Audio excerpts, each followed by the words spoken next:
বিসমিল্লাহির রহমানির রহিম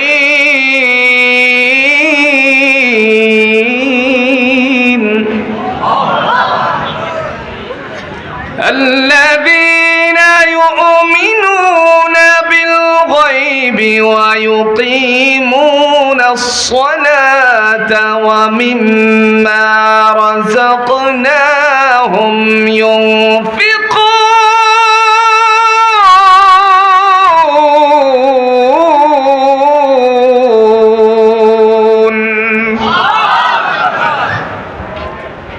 দয়াময় তিনি ডাক দিয়া বলেন, মুত্তাকিন হলো তারা আল্লাযীনা ইউমিনুনা বিল গায়বি, যারা অদৃশ্যের উপর বিশ্বাস স্থাপন করে। আল্লাহ ছিলেন, আল্লাহ আছেন, আল্লাহ থাকবেন, এই কথাগুলোর উপরে যারা বিশ্বাস স্থাপন করে তারা হলো প্রথম নাম্বার গুণের অধিকারী। 2 নাম্বার ওয়া ইউকিমুনাস সালাহ, যারা নামাজ বাস্তবায়ন করে। 3 নাম্বার ওয়া মিম্মা রাযাকনাহুম ইউনফিকুন, আমি যে তোমাদেরকে রিজিক দান করেছি তার থেকে আমার বান্দারা ব্যয় করে। সুবহানাল্লাহ। তাহলে মুত্তাকিনের কয়টা গুণ পেলাম? জোরে বলেন। ওয়াজ কিন্তু শেষ। ওয়াজ কি শেষ? তো আর তো ওয়াজের দরকার নাই, নাকি আছে? জোরে বলেন, আছে। ওয়াজ মোটামুটি শেষ হয়ে গেছে। মুত্তাকিনের 3টা গুণ পেলাম। প্রথম নাম্বার গুণ পেলাম, বিশ্বাস স্থাপন করতে হবে কার উপরে? আর একটু জোরে বলেন। আল্লাহ এক না অদ্বিতীয়? দেখছেন, এক আর অদ্বিতীয়র মধ্যে পার্থক্য কি বলেন তো?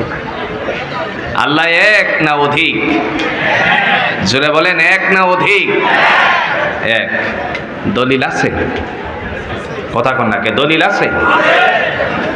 সূরাতুল বাকারা 163 নম্বর আয়াতে আল্লাহ ব্যাখ্যা করেন, তিনি যে এক, তার সাথে কোনো সমকক্ষ নাই। এই কথাকে বাস্তবায়ন করার জন্য আল্লাহ রাব্বুল আলামিন আরেকখানা আয়াত দিয়ে তাফসীর করছেন, ওয়া ইলাহুকুম ইলাহু ওয়াহিদ লা ইলাহা ইল্লা হুয়ার রহমান লা ইলাহা ইল্লা হুয়ার রহমানুর রহিম।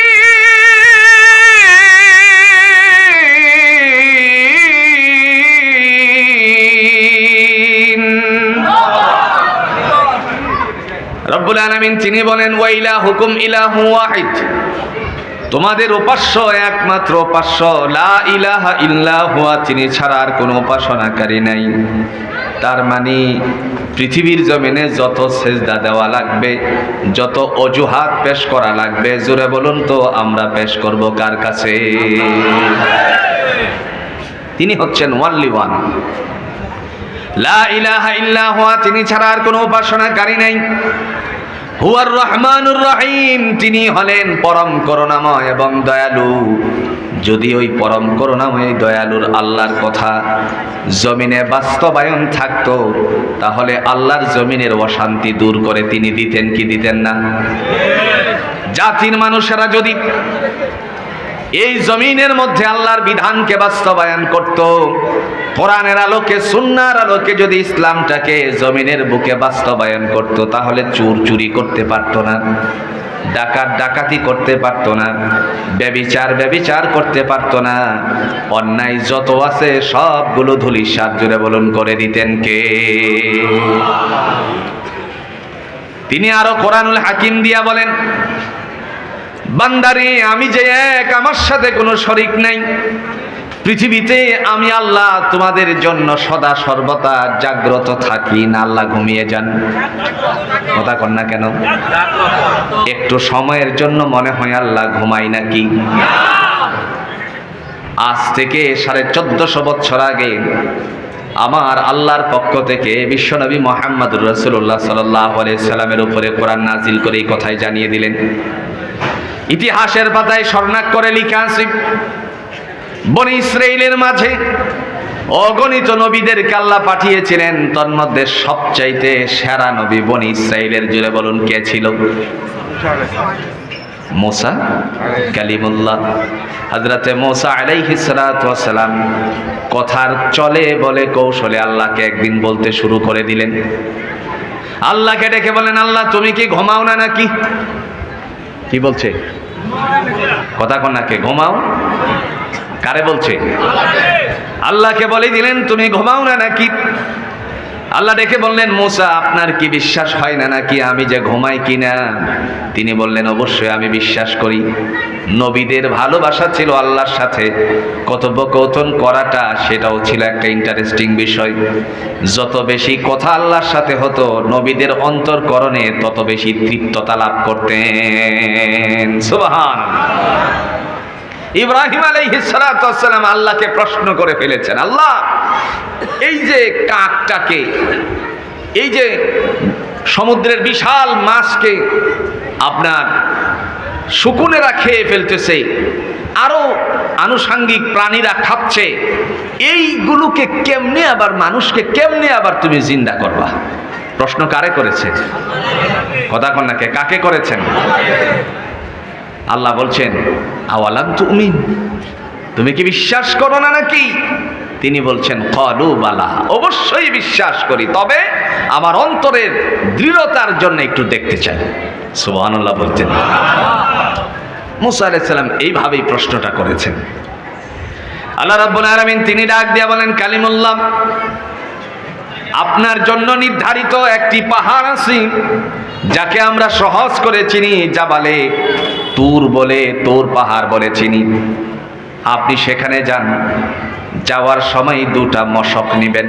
কয়টা মশক? মশক বোঝেন তো? অতি সহজে বোঝার জন্য বলছি, মনে করেন এটার নাম কি? আরো জোরে। এটা যদি হয় প্লাস্টিকের, তারপরেও নাম কি? একটা থাকবে পানি ভর্তি, আরেকটা থাকবে খালি। দুইটা গ্লাস নিয়ে আপনি পাহাড়ের মধ্যে চলে যান। মুসা আলাইহিস সালাম সেই মশক নিয়ে গেলেন পানি বুঝাই করে, আরেকটা খালি করে নিয়ে গেলেন। মতান্তরে আসছে আল্লাহ রাব্বুল আলামিনের পক্ষ থেকে বলা হলো, পানি ভর্তি গ্লাসটা নিয়ে আপনি দাঁড়িয়ে থাকুন। যখন তিনি দাঁড়িয়ে আছেন, একটি পর্যায়ে রাত যখন গভীর হয়, আমরা জানি মানুষের স্বভাবজাত অনুযায়ী তন্দ্রা আস্তে আস্তে করে মানুষকে ঘিরে ফেলে। মাহে রমজান যখন আসে, জুড়ে বলুন তো, তারাবির নামাজের মধ্যে মানুষের ঘুম আসে কি আসে না? লম্বা তালাওয়াত তো, এ সময় মুসল্লি পিছন দিক থেকে একটু এমন করে কি করে না? তবে কিছু চালাক মানুষ আছে মাদ্রাসার, বিশেষ করে ওই যে ছোট বাচ্চারা আছে, এরা পিছন দিকে গিয়ে বসে থাকে। যখন ওই বুঝে লম্বা একটা টান মারবে, তখন ওই মনে করে যে রুকুতে চলে যাবে। এবার কথা কন না। وَإِذَا قِيلَ لَهُمْ تَعَالَوْا يَسْتَغْفِرْ لَكُمْ رَسُولُ اللَّهِ لَغَّوْا رُءُوسَهُمْ وَرَأَيْتَهُمْ يَصُدُّونَ وَهُمْ مُسْتَكْبِرُونَ سواء عليهم أستغفرت لهم أم لم تستغفر لهم لن يغفر الله لهم إن الله لا يهدي القوم الظالمين। যেই মাত্র লম্বা টান দিল, সে বুঝতে আর বাকি নাই, এইবার রুকুতে চলে যাবে। বসা ছিল, দাঁড়িয়ে গিয়ে তাকবীরে তাহরিমা বেদে রুকুতে চলে যায়। আর কত আল্লাহর বান্দারা তিনি শুরু থেকেই দাঁড়িয়ে আছেন, লম্বা তেলাওয়াত শুরু হয়ে গেল। মাঝে মধ্যে দেখা গেল শরীরের নিস্তেজতার কারণে, দুর্বলতার কারণে একটু করে তন্দ্রা ভাব। এর পিছনে কারণ শুধু একটাই, নাযারাত আলাইহিমুস সাকিনা, দয়াময়ের পক্ষ থেকে বান্দার জন্য আমার আল্লাহ রহমত বর্ষণ করে দেন। কারণ কোরআন পড়লেও লাভ, শুনলেও না। ভুল বলছি? দলিল আছে? আল্লাহ দলিল দেন। وَإِذَا قُرِئَ الْقُرْآنُ فَاسْتَمِعُوا لَهُ وَأَنصِتُوا لَعَلَّكُمْ تُرْحَمُونَ।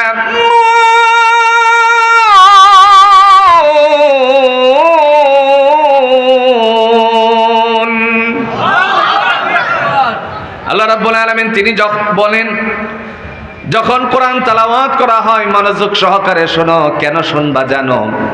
ফাসতামিউ লাহু, মনোযোগ দিয়ে শোনো। কেন শুনবা? লাআল্লাকুম তুরহামুন, আমি আল্লাহর পক্ষ থেকে তোমাদের উপরে দয়া দান করে দেওয়া হয়। এরই কারণে একটু মারেনি, কথা কন নাকে, মারেনি, একটু মারে। হযরতে কালিমুল্লাহ তিনি যখন দাঁড়িয়ে আছেন, রাত যখন গভীরতার দিকে পৌঁছতে শুরু করলাম, একটি পর্যায়ে তন্দ্রা মুসা আলাইহিস সালাতু ওয়াস সালামকে যখন ঘিরে ফেললো, মুহূর্তের মধ্যে আল্লাহর বান্দা সামনের দিকে ঝুঁকে গেলেন, আবার সজাগ হয়ে গেলেন, বলতে লাগলেন, আল্লাহ তোমারে দেখতে আসলাম, ঘুমাও কিনা?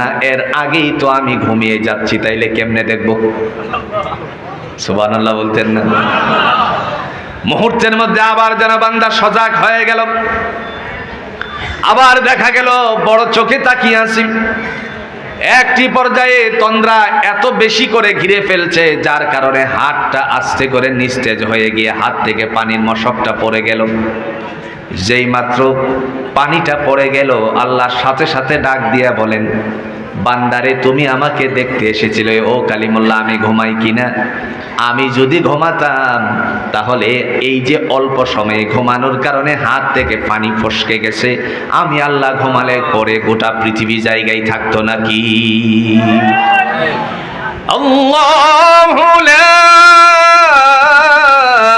ইলাহা ইল্লা হুয়াল হাইয়ুল কাইয়্যুম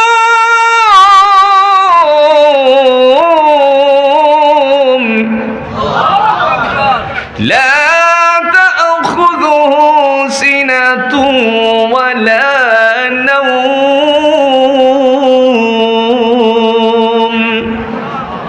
দয়াময় তিনি ডাক দিয়া বলেন, আমি হলাম এমন সত্তা যার সাথে কোনো অংশীদারিত্ব নাই। আল হাইয়ুল কাইয়ুম, আমি চিরঞ্জীব, চিরস্থায়ী, ছিলাম, আছি এবং থাকবো। আল্লাযীনা ইউমিনুনা বিল গায়ব, যারা অদৃশ্যের উপর বিশ্বাস স্থাপন করেন, আল্লাহ ছিলেন এবং আছেন, থাকবেন, এই কথার উপর বিশ্বাস করেনওয়ালাদেরকে নাম দিয়েছেন ঈমানদার, মুমিন, মুত্তাকিন। জোরে কোন সুবহানাল্লাহ। মুত্তাকিনের প্রথম নাম্বার গুণ সেটি হচ্ছে এক আল্লাহর উপর বিশ্বাস স্থাপন করতে হবে। পৃথিবীতে কোনো তন্ত্র মন্ত্রের উপরে বিশ্বাস স্থাপন করা যাবে? কথা কন নাকে, যাবে? আল্লাহ ছাড়া ভিন্ন কোনো মতাদর্শ গ্রহণ করা যাবে না। দুনিয়ার জমিনে আল্লাহ ছাড়া ভিন্ন কোনো মতাদর্শ যারা গ্রহণ করে, রবের কাছে সেটা কখনোই অ্যাকসেপ্টেবল নয়। সেজন্য দলিল পেশ করে আল্লাহ রাব্বুল আলামিন ঘোষণা দিয়েছেন, ومن يبتغي غير الإسلام دينا فلن يقبل منه وهو في الآخرة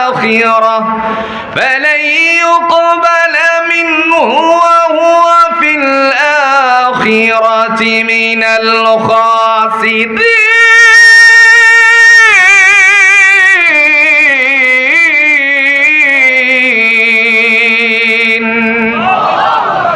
কার কথা? রব্বে কারীম তিনি ডাক দিয়া বলেন, ইসলাম ছাড়া ভিন্ন কোনো মতাদর্শ আমি আল্লাহর কাছে গ্রহণীয় নয়। দেখেন, একমাত্র মনোনীত ধর্মটার জোরে বলেন নাম কি? আর একটু জোরে বলেন নাম কি? ইসলাম। ইন্নাদ দীনা ইনদাল্লাহিল ইসলাম। একমাত্র সিলেক্টেড কৃত ধর্মের নাম হচ্ছে ইসলাম। মুমিনের, মুসলমানের প্রথম নাম্বার কাজ হলো বিশ্বাস স্থাপন করা আল্লাহর উপরে। এই কারণে আল্লাহ রাব্বুল আলামিন তিনি ডাক দিয়ে বলেন, মুত্তাকিনের প্রথম নাম্বার গুণ হলো আল্লাযীনা ইউমিনুনা বিল গায়ব, যারা অদৃশ্যের উপর বিশ্বাস স্থাপন করে, আমি আল্লাহ রাব্বুল আলামিন তার নামটা মুত্তাকিনের দফতরে উঠিয়ে দেই। আজ থেকে 40 বছর আগে, কাহারো 30 বছর আগে লম্বা একটা কায়দায় গ্রামে গঞ্জে পড়ানো হতো, যার নাম ছিল কায়দাতুল বাগদাদি। কথা কন না কেন? এই বাগদাদি কায়দার ভিতরে জোরে বলুন তো 7টা বিষয়ের উপর বিশ্বাস স্থাপন করার নাম হলো ঈমান। এই কথাগুলো ছিল কি ছিল না? আপনাদের নোয়াখালী হুজুররা আমাদের অঞ্চলে গিয়ে তারা মানুষকে ইসলাম শিক্ষা দিয়েছে, কালিমা শিক্ষা দিয়েছে, কোরআন শিক্ষা দিয়েছে, রাসূলুল্লাহর আদর্শ শিক্ষা দিয়েছে। এই জন্য ভাইরা আমার, এই অবস্থার মধ্যে সেখানে পড়ানো হয়েছিল আমানতু বিল্লাহি ওয়া মালাইকাতিহি ওয়া কুতুবিহি ওয়া রাসূলিহি ওয়াল ইয়াউমিল আখির ওয়াল কদরি খাইরিহি ওয়া শাররিহি মিনাল্লাহি তাআলা ওয়াল বা'সি বা'দাল মাউত। জোরে বলেন, পড়ানো হয়েছে কি হয়েছে না? এবার যদি আপনাদের কাছে আমি প্রশ্ন করি, আপনারা যে পড়লেন আমানতু বিল্লাহ, আল্লাহ তোমার উপর বিশ্বাস স্থাপন করলাম, আল্লাহকে কখনো দেখেছেন? কথা কন না কেন? না দেখে বিশ্বাস স্থাপন করাটার নাম হলো ঈমান। ওয়া মালাইকাতি, ফেরেশতাগণের উপর বিশ্বাস স্থাপন করলাম। আজ পর্যন্ত এখানে বলুন তো, আমরা কি কেউ ফেরেশতারে দেখছি নাকি? দেখিনি। ওয়া কুতুবিহি, আসমানি গ্রন্থ সমূহের উপর বিশ্বাস স্থাপন করলাম, ইভেন কোরআনের উপরে। কোরআন আমাদের চোখের সামনে আছে, কিন্তু কোরআন কোত্থেকে এসেছে, এই বাড়িটা আমরা দেখেছি নাকি? কোরআনের বাড়ি আছে না? কথা কন না, কে আছে কিনা? আল্লাহ বলেন বাল হুয়া কুরআনুম মাজিদ ফি লাউহিম মাহফুজ। এটা এমন একটি কিতাব যা সংরক্ষিত ছিল লৌহে মাহফুজের মধ্যে। তাইলে কোরআনের বাড়ি আছে কিনা বলেন তো? কিন্তু বাড়িটা কেউ দেখছি আমরা? দেখিনি। এরপরেও বিশ্বাস স্থাপন করেছি ওয়া রাসূলিহি, সমস্ত রাসূলদের উপর বিশ্বাস স্থাপন করলাম, ইভেন মুহাম্মদ সাল্লাল্লাহু আলাইহি সাল্লামের উপর বিশ্বাস স্থাপন করলাম। নবী মুহাম্মদ সাল্লাল্লাহু আলাইহি সাল্লামকে আমরা এখানে কেউ সশরীরে দেখছি নাকি? তবে হ্যাঁ, স্বপ্নে যুগে যদি কাহারও সামনে রাসূলুল্লাহ সাল্লাল্লাহু আলাইহি সাল্লাম হাজির হয়ে যায়, বন্ধু, তার জন্য আল্লাহর রহমতের দরওয়াজা জীবনের জন্য খুলে যায়।